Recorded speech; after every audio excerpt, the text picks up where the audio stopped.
भर रस्त्यात दोन बैलांची अर्धा तास झुंज, पहा थरारक व्हिडिओ। लासलगाव पाटोदा रोडवर अर्धा तासापेक्षा अधिक वेळ दोन बैलांची झुंज चढाओढीत पाहायला मिळाली।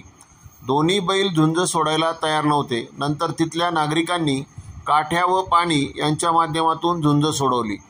लासलगाव पाटोदा रोड जोशीवाडा येथे भर रस्त्यावर दोन बैलांची झुंज पाहायला मिळाली। अर्ध्या तासापेक्षा अधिक वेळ चालली ही झुंज सोडवण्यासाठी परिसरातील नागरिकांनी प्रयत्न केला, पण दोन बैल एक दुसऱ्याला सोडण्यास तयार नव्हते। ही झुंज पाहण्यासाठी मोठी गर्दी झाली होती। काही नागरिकांनी झुंजीचा आनंद घेत होते, तर काही झुंज सोडवण्याचा प्रयत्न करत होते। ही झुंज सोडवायला दोन्ही बैल तयार नव्हते। परिसरातील नागरिकांनी मोठ्या कसरतीनंतर ही झुंज सोडवली। झुंज सुटतात एका बैलाने धूम ठोकले। परिसरातील नागरिकांनी सुटकेचा श्वास घेतला। कांदानगरी न्यूज करिता आसिफ पठाण, लासलगाव।